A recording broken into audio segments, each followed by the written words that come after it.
بسم اللہ الرحمن الرحیم۔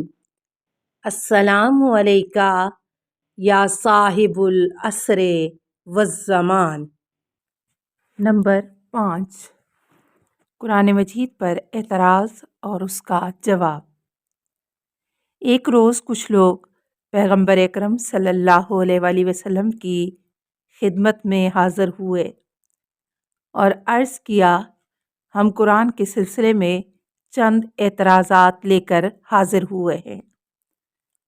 پیغمبر اکرم صلی اللہ علیہ وآلہ وسلم نے فرمایا، اپنے اعتراضات بیان کرو۔ ایک نے کہا، آیا آپ خدا کے رسول ہیں؟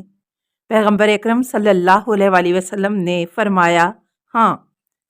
گروہ سورہ انبیاء کی 98ویں آیت میں خدا فرماتا ہے، اِنَّکُمْ وَمَا تَعْبُدُونَ مِن دُونِ اللَّهِ حَسَبٌ جَہَنَّمُ۔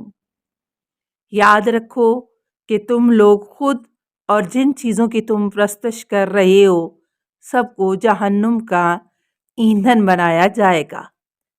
ہمارا اعتراض یہ ہے کہ اس مفہوم کی بنا پر حضرت عیسیٰ علیہ السلام بھی اہل دوزخ ہوئے، کیونکہ کچھ لوگ ان کی بھی عبادت کرتے ہیں۔ پیغمبر اکرم صلی اللہ علیہ وآلہ وسلم نے سنجیدگی اور متانت سے ان کی باتیں سنی اور فرمایا، قرآن عرب کی رائج الزبان کے مطابق نازل ہوا ہے۔ عربی زبان میں لفظ من اکثر ذوالعقول وہ افراد جو عقل رکھتے ہیں کے لیے اور لفظ ما غیر ذوالعقول حیوانات، جمادات اور اشجار کے لیے استعمال ہوتا ہے۔ تم جس آیت کے سلسلے میں اعتراض کر رہے ہو اس میں لفظ ما استعمال ہوا ہے جس سے مراد عقلاً نہیں بلکہ وہ معبود ہیں جو عقل نہیں رکھتے، جیسے بت جنہیں مٹی، لکڑی اور پتھر سے بنایا جاتا ہے۔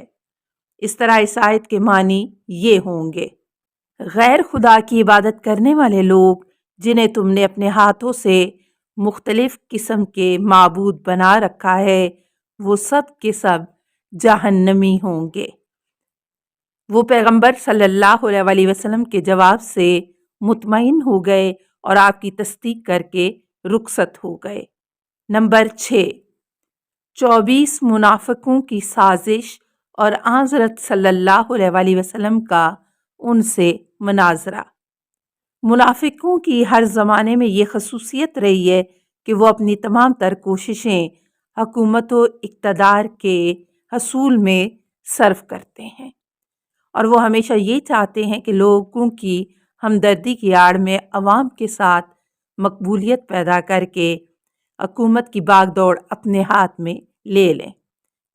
اسی وجہ سے وہ ہمیشہ راہبری اور حکومت کے مسئلے میں بہت ہی چوکنا رہتے ہیں۔ پیغمبر اکرم صلی اللہ علیہ وآلہ وسلم نے اپنے زمانے میں مختلف موقع دیکھ کر مولا کائنات علی ابن ابی طالب علیہ السلام کی رہبری کا اعلان کر دیا، لیکن منافقوں کی کوشش یہ تھی کہ رہبری اور حکومت کے سلسلے میں علی اور پیغمبر پر چند ایسے حملے کیے جائیں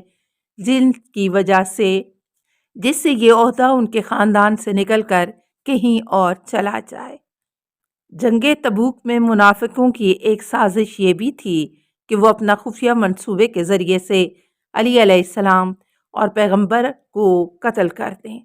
ملاحظہ فرمائیں، منافقوں کے ایک گروہ نے اپنی ایک خفیہ میٹنگ بلائی جس میں یہ طے کیا کہ اس وقت مسلمان جنگ میں سرگرم ہیں، لہٰذا کچھ لوگ علی علیہ السلام کے قتل کے لیے مدینہ میں رک جائیں اور کچھ لوگ جنگ تبوک میں شرکت کریں اور مناسب موقع دیکھ کر پیغمبر اکرم صلی اللہ علیہ وآلہ وسلم کو وہاں قتل کر دیں۔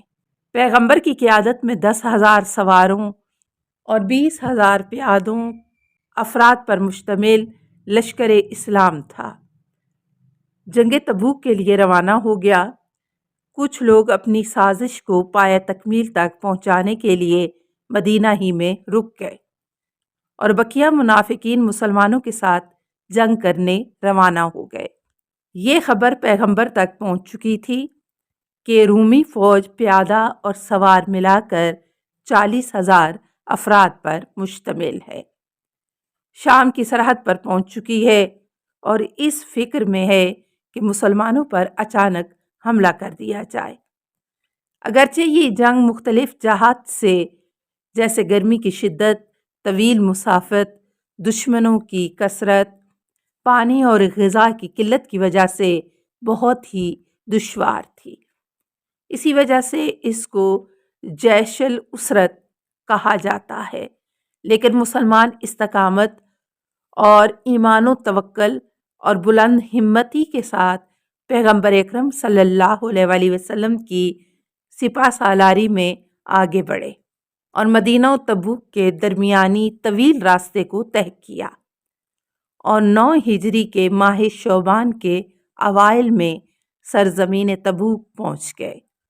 یہ دیکھ کر روم کی فوج خوف کی وجہ سے پیچھے ہٹ گئی اور جنگ نہ ہو سکی۔ ایسے موقع پر حکومت و اقتدار کے لالچی منافقین علی علیہ السلام اور پیغمبر اسلام صلی اللہ علیہ وآلہ وسلم کو قتل کرنے کی فکر میں لگے ہوئے تھے۔ پیغمبر اکرم صلی اللہ علیہ وآلہ وسلم نے تمام حالات کا جائزہ لینے کے بعد علی علیہ السلام کو اس جنگ میں اپنے ساتھ لے جانا مناسب نہ سمجھا اور انہیں مدینہ میں چھوڑ گئے تھے تاکہ وہ پیغمبر کی غیر موجودگی میں مدینہ کی حفاظت کرے۔ حضرت علی علیہ السلام کی موجودگی کی وجہ سے جب منافقوں کی سازش 30,000 مسلمانوں کی غیر حاضری کے باوجود کامیاب نہ ہو سکی تو انہوں نے افواہوں کی مدد سے فتنہ کھڑا کرنا چاہا۔ وہ کہنے لگے علی علیہ السلام اور پیغمبر اکرم صلی اللہ علیہ وآلہ وسلم کے درمیان اختلاف ہو گیا اور پیغمبر ان کی ہم نشینی سے بیزار ہو گئے ہیں، جس کی وجہ سے انہیں اپنے ساتھ جنگ میں نہیں لے گئے وغیرہ۔ منافق اپنی اس بزدلانہ تہمت کے ذریعے علی علیہ السلام کی قیادت و رہبری کو مجروح کرنا چاہتے تھے۔ علی علیہ السلام اس غلط پروپیگنڈے سے سخت ناراض ہوئے اور مدینہ چھوڑ کر پیغمبر اکرم صلی اللہ علیہ وآلہ وسلم کی خدمت میں پہنچے اور آپ کو مدینہ کے حالات سے مطلع کیا۔ پیغمبر اکرم صلی اللہ علیہ وآلہ وسلم نے فرمایا، اما ترضى ان تكون منی بمنزلۃ ہارون من موسیٰ الا انہ لا نبی بعدی۔ کیا آپ اس بات پر راضی نہیں کہ تمہاری منزلت میرے نزدیک وہی ہے جو نسبت ہارون کو موسیٰ سے تھی، صرف اتنا ہے کہ میرے بعد نبی نہیں ہے۔ یہ سن کر حضرت علی علیہ السلام کے دل کو ٹھنڈک پہنچی اور وہ لوٹ آئے۔ منافقین جو یہ چاہتے تھے کہ علی علیہ السلام کی قیادت اور راہبری کو مجروح کر دیں، نہ کہ ان کی تمام تر کوششیں نقشے بر آب ہو گئیں، بلکہ ساتھ ساتھ علی علیہ السلام کی جانشینی اور نیابت مذکورہ حدیث کے ذریعے واضح طور پر ثابت ہو گئی۔ منافقوں نے اپنی ایک خفیہ میٹنگ میں علی علیہ السلام کے قتل کا منصوبہ بنایا اور راستے میں ایک گڑھا کھود دیا اور اسے گھاس پھوس سے ڈھک دیا تاکہ علی علیہ السلام واپسی کے موقع پر اس گڑھے میں اپنی جان کھو بیٹھیں۔ خداوند متعال نے علی علیہ السلام کو اس گڑھے کے خطرے سے محفوظ رکھا اور وہ صحیح و سالم مدینہ واپس آ گئے۔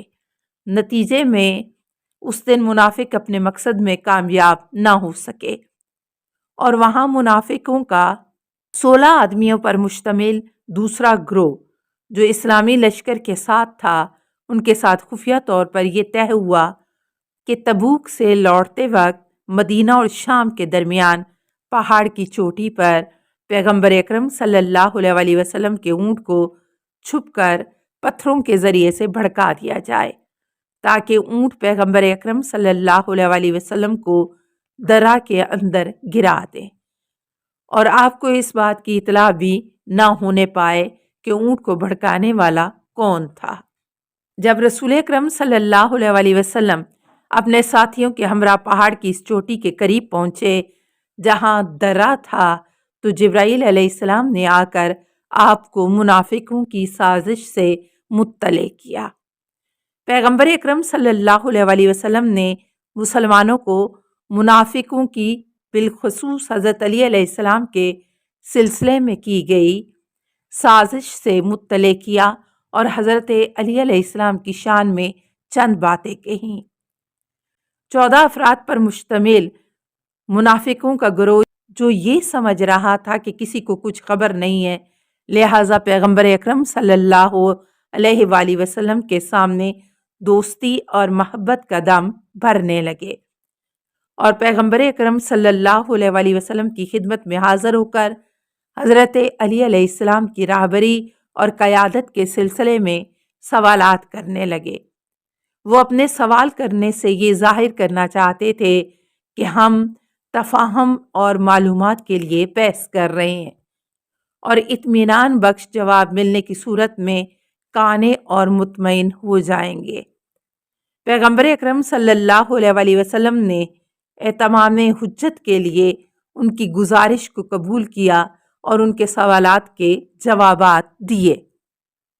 السلام علیکہ یا صاحب العصر والزمان، الامان الامان الامان من فتن الزمان، السلام علیکہ یا خلیفۃ الرحمن، السلام علیکہ یا امام الانس والجان، السلام علیکہ یا مظہر الایمان، السلام علیکہ یا شریک القرآن، السلام علیکہ یا قاطع البرہان، السلام علیکہ یا امام زماننا ھذا اجل اللہ فرجک وسہل اللہ مخرجک وظہورک، السلام علیکہ ورحمۃ اللہ۔